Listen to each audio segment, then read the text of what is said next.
পৰিবহণ নিগমৰ গোটেই আস্থানসমূহৰ আমি এটা ছাৰ্ভে কৰিছোঁ।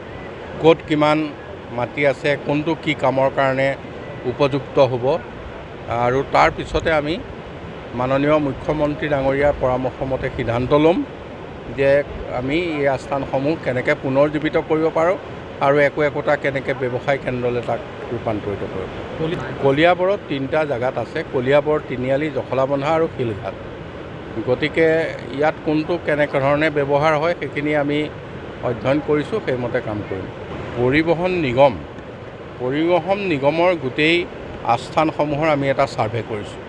ক'ত কিমান মাটি আছে, কোনটো কি কামৰ কাৰণে উপযুক্ত হ'ব, আৰু তাৰ পিছতে আমি মাননীয় মুখ্যমন্ত্ৰী ডাঙৰীয়াৰ পৰামৰ্শ মতে সিদ্ধান্ত ল'ম যে আমি এই আস্থানসমূহ কেনেকৈ পুনৰুজ্জীৱিত কৰিব পাৰোঁ আৰু একোটা কেনেকৈ ব্যৱসায় কেন্দ্ৰলৈ তাক ৰূপান্তৰিত কৰিব পাৰোঁ।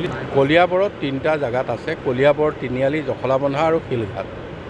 গতিকে ইয়াত কোনটো কেনেকৈ ধৰণে ব্যৱহাৰ হয় সেইখিনি আমি অধ্যয়ন কৰিছোঁ, সেইমতে কাম কৰিম।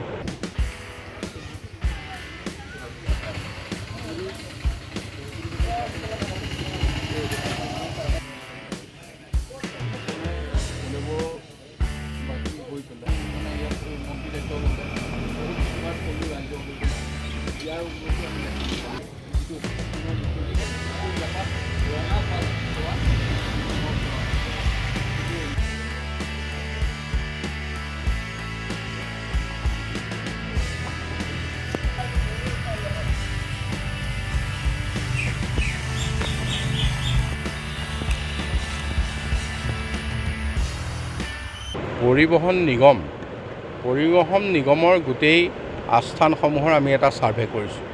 ক'ত কিমান মাটি আছে, কোনটো কি কামৰ কাৰণে উপযুক্ত হ'ব, আৰু তাৰ পিছতে আমি মাননীয় মুখ্যমন্ত্ৰী ডাঙৰীয়াৰ পৰামৰ্শ মতে সিদ্ধান্ত ল'ম যে আমি এই আস্থানসমূহ কেনেকৈ পুনৰুজ্জীৱিত কৰিব পাৰোঁ আৰু একোটা কেনেকৈ ব্যৱসায় কেন্দ্ৰলৈ তাক ৰূপান্তৰিত কৰিব পাৰোঁ।